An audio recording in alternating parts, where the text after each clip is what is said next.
Hey guys, welcome back to Danger Planet. I'm here with Brady, and today we're going to be talking all about AROs in the Infinity gaming system.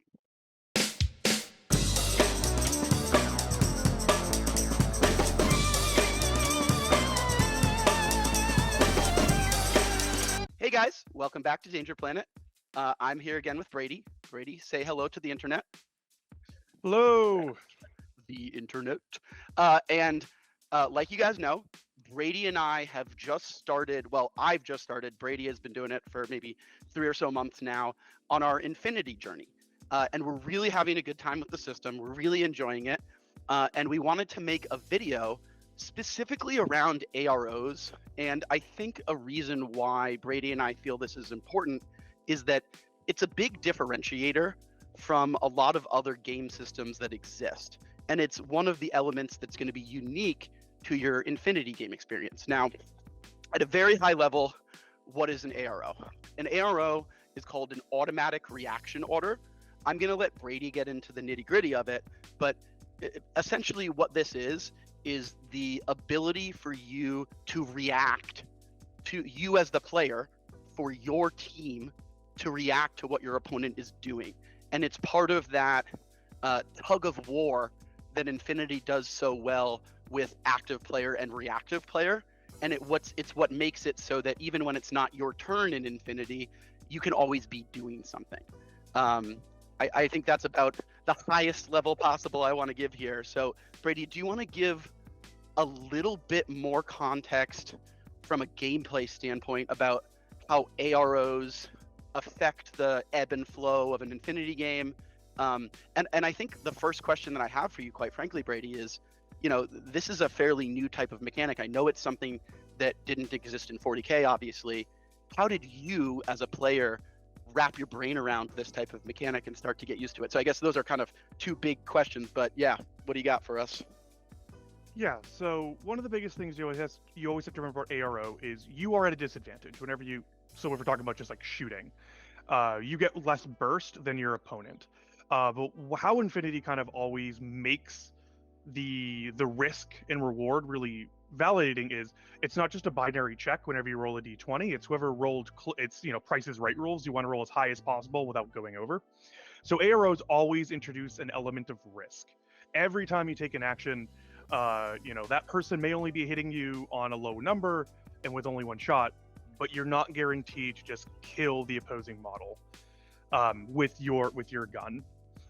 And so, what really struggled with me when I first started is I find players tend to do one of two things on the opposite extremes. You either put all your pieces into ARO, or you put none of your pieces into ARO. And what I mean by that is, you're either going to have all your dudes standing up, looking down sight lines, and ready to shoot, ready to dodge, ready to hack. They're ready to do their AROs, and they're always looking forwards. And then the other side is all your dudes are laying down behind cover, behind buildings, and they can't see anything. Both these extremes are really rough. If you on the extreme of you're hiding all your models, you won't lose your own models to your opponent moving forward. But because you're not giving that ARO presence to your opponent, they can just do the mission. They'll essentially just They have map control. right. They'll just walk up, the push map. every button they need to, and win the game. And you're like, oh, cool, I have all my models, but my opponent just won. Yeah, like I didn't lose anything, but I haven't scored any points. All my guys are hiding, and my opponent is in midfield right now, actively spending orders to interact with the objectives and scoring points, while I'm over here playing my Super Mario World on my imaginary Game Boy or whatever. It's a bad analogy, but you get what I'm saying. Exactly. And then the other side is you put all your pieces in ARO. They're all looking out, which again puts a lot of pressure on your opponent. However, that means all your pieces can, in theory, be seen. And so your opponent at that point is going to start picking the best matchups for them. They're going to have their sniper rifle shoot your dude with like a combi rifle that has a 16-inch range, and they're shooting at a massive advantage against your disadvantage. And so in that situation, you probably want to shoot back, or maybe you'll try to dodge out of the way and get into cover. But either way, they have a massive advantage in that firefight, and they're getting to pick And so they'll probably rip you apart pretty quickly in that situation, unless you have some very, very good ARO pieces, which we will talk about, I think, later. But the idea is that you really have this tempo. You want to be having multiple things, watch similar fire lines. You never want your opponent to be doing things uncontested if you can help it. And the AROs help you do that. I've been using shooting as the primary example, as like we both see each other and I take a shot. But that doesn't mean that's the only option you have. A very common one is dodging. So melee is a thing in Infinity. It's a lot weaker just because guns are a lot stronger. But you can dodge your person all the way up the board. You can dodge your shotgun guy all the way up the board, and he's suddenly really close. Every time he sees a dodge, he gets a 2-inch move. Potentially even more depending on your model. So you can use that to get more movement. You have hacking programs that allow you to target your opponent, to potentially like kill other hackers, kill tags, all through ARO, and your person's on the other side of the board, safe, eating his popcorn, laying down on the building, playing his Switch. But this situation, his Switch is killing the opponent. Yeah, I think that's a very fair analogy. It's so much of this is interesting to me. I mean, I have not yet really delved deeply into a game with actions and reactions to this level. The only other game I've played right now from a game system standpoint that's similar to this is called Eldfall Chronicles, which is a new game from Free Company, but they also use actions and reactions. And quite frankly, I think that they took a ton of inspiration from Infinity. In fact, I know they did. So it's funny to hear you talk about all of these things around AROs and reactions, because like 2 weeks ago I was having this exact conversation with Rich, basically, but it was all Eldfall themed instead. But I think those are really good points, Brady. I mean, when you are, I mean, how many games you say you've played of this system at this point, roughly, like high level? 15 to 20 probably at this point, probably maybe more, maybe less, but about there. Did you find, so one of the things that I was actually just earlier today talking to Deck from Corner Case about is when you look at the stat card for a model, sometimes it's hard to wrap your brain around how that model might be performing actually on the table. And do you find that, like, let's say the difference between your first or second or third game and the difference between your 15th, 16th, and 17th game, do you find yourself looking at models and being like, this is a model I'm going to use for, trying to go out and score primary objective points. This is a model that I think might be better to hold back for ARO responses? Or do you find yourself just like deploying your team and then kind of trying to respond to your opponent? Because in the Malifaux world, what I often do is I try to think of a job in my brain for each of my models, maybe each of my 8 or 9 models, and then deploy around that. And the reason I'm asking you, Brady, is because from my perspective, it feels like you need to even do that to another level, be even more thoughtful about that in this game, because AROs are such a big component. And is that something you ever think about, or something that has evolved in your brain space across the 15, 20 games that you've played of the system so far? I'm certainly getting better at it, because it is something that you really do need to consider. Because I remember I was using one of my models and trying to use it as an ARO piece, and I'm like, I'm not getting any value from this. And a person looked at my list and like, that is not an ARO piece. That model should be laying down flat, never looking, like laying prone, never looking up until it's your turn, and then they get up and they go be an active turn gunfighter. And so, you can have two gunfighters that act very differently, and some you want an ARO and some you don't. The obvious ones for ARO are things like total reaction, and I think it's neurocynetics, which is a slightly worse version of total reaction. I could be wrong on that one, wrong on the name, but it's basically you only get one burst in your active turn, but you get total reaction, so you get your full burst in your opponent's turn. Total reaction is the really obvious ARO pieces. Most armies have what they call a total reaction bot or total reaction remote. Those are very obviously good ARO pieces because they're going to be shooting back at their full burst. But what you can find a lot of times, and it is matchup specific as well, where your piece that you may have thought, oh, this isn't actually very good in ARO, suddenly becomes very good against certain armies, because that profile can watch a fire line for you, or maybe even specific missions, or maybe even Yes. specific maps. You know, Yes. like the biggest thing that I wanted to ask you about today, and sorry, I keep interrupting you because No, please go.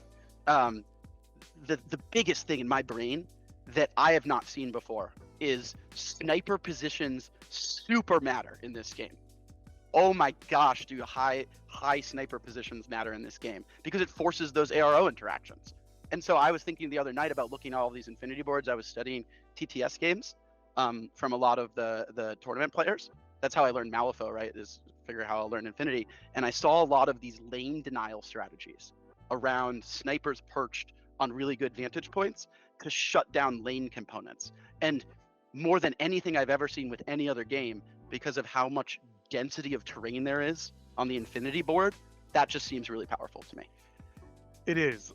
Snipers are incredibly powerful depending on the mission, depending on the board layout.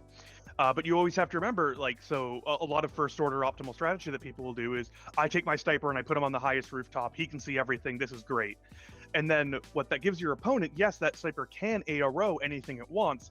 That also, kind of like going back to what I said originally, your opponent then essentially has their whole army Shooting to him. figure out figure out the best piece to counteract it. So maybe it's a tag who's like, yeah, you may win one or two of these engagements, but you have 1 wound and I have 3 wounds. So I will probably eventually win this fight, and I can just take that duel. And if your sniper was put in a little bit more defense position, watching, the half of the board where the tag isn't, it suddenly shuts that entire half of the board and can't be interacted with. And that's why it's kind of funny. I know I kind of circle the drain sometimes in general, but in AROs I really tend to circle the drain because it tends to be so list specific and mission and opponent specific, as well as the terrain. So all these things come together. So like there's really no good hard and fast rules for ARO. I would say, you do have some things that are particularly strong ARO generations. So something that I would bring up is that like people may not think about. Hackers are very, very good in ARO, especially if they have long range repeaters. So if they have a pitcher and they can throw the repeater across the board, essentially what that does is you have your hacking zone of control of your 8 inches around your model, but then you also get the 8 inches around your repeater. That's like could be all the way across the board. So you're hiding in your hole, and they try to move through that area, and you get to make AROs against them as if they had walked right next to you.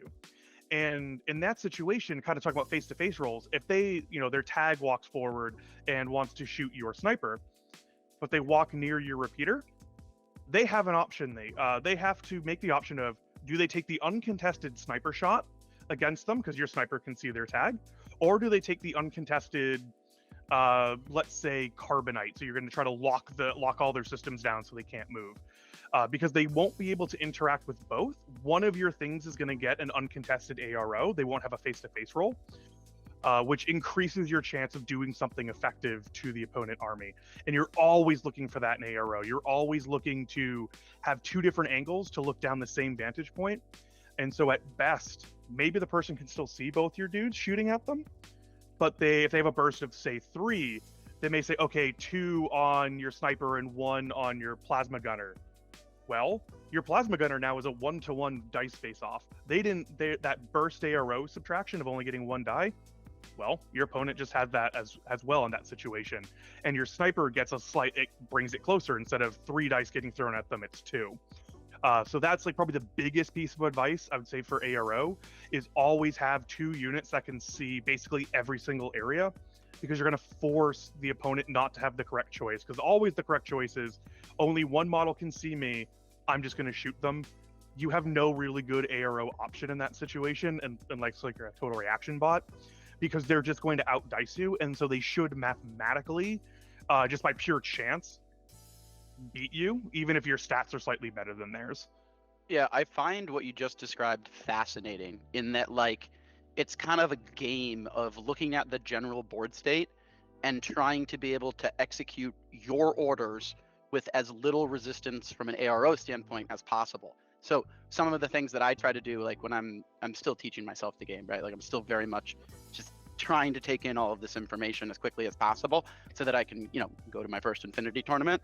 But what a lot of this seems like from a high level standpoint, these high level players are looking at board states and doing what you described. They're trying to figure out ways to eke out what I would call AP advantages or activation based advantages, such that they're not giving orders and then having like 4 or 5 arrows thrown back in their face. They want to like do a thing uncontested as much as possible. Is that fair to say? Yes. And something that could even help you, which it took me a very long time, and I'm still trying to get better at this. On your turn, you want to use all your orders to go out and do things. But I've heard this from another podcast, and it's a really great piece of advice of about half your order pool should be used to, like the second half of your order pool should be used to set up to make better AROs for your opponent's turn. You know they're coming next. So don't just push forward and then you realize you have like 1 or 2 orders left and you're like, oh, I have dudes just out in the wind. They're not watching enough angles. You should be building that into your game plan of when my turn's over, I have 2 dudes watching this area. I have a hacker over here covering this other area. You really want to be spending those orders in your active turn, setting up for your opponent's turn and your AROs. Yeah, I think I think that's a great point, quite frankly. What started to help me is not even thinking about it as my turn and my opponent's turn. I've started to look at Infinity as just, it's the game. In certain phases, I can activate in certain ways. In certain phases, I can activate in other ways. And just for me, the biggest thing is always reminding myself that setting up my team such that I can get value out of their AROs is an important thing that I need to be doing during my active order phase. Because if I don't keep that front of mind, when the game flips to the other side of the half of what it is, I'm going to probably get schmaggled. And I think that's what you're saying as well, right? I think we're yes, 100. Yes, that is 100% what I'm saying. Yeah, I agree with that. I think that that's a really good one. This has been really, really helpful for me personally, Brady. So that thanks for coming on and making the episode. I guess we talked about this a little. I have a closing question for you, but if you have any other closing thoughts, I want to hear them as well. We talked about this a little bit with the sniper conversation, where I brought up like the perch sniper, and then you brought up the counterplay and stuff like that. But I do want to dive into that a little bit deeper, because I think that's another really unique element of how the ebb and flow and push and pull of the Infinity experience works. And I think that's it's like a push and a pull, like a constant tug of war, right, with your opponent, and you're trying to win that game.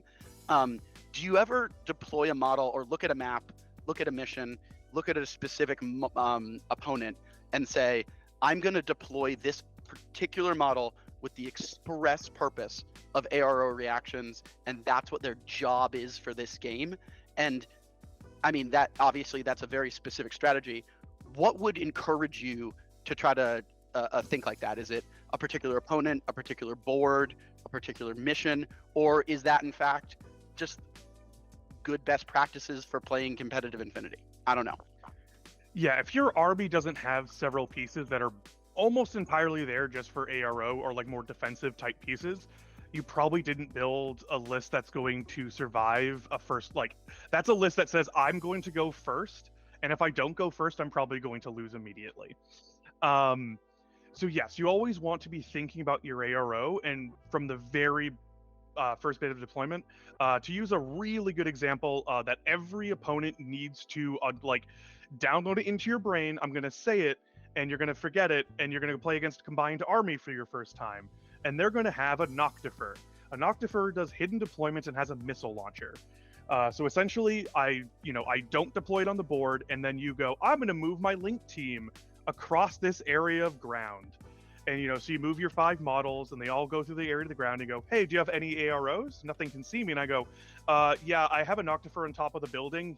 He puts a missile template down where all your dudes just walk through. Okay. You probably should dodge, and any action you're about to do is gone.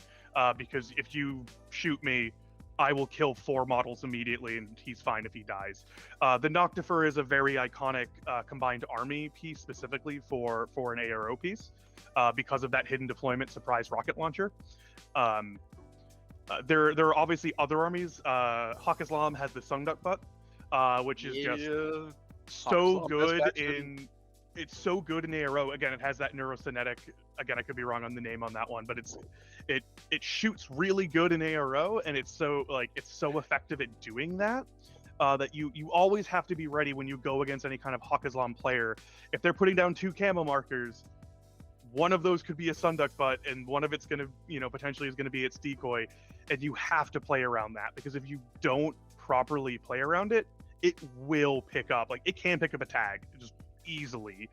It's not as likely, but if you're not moving and preparing for that, and I think most factions have at least 1 or 2 models that are, beyond the total reaction bots that basically every faction has access to.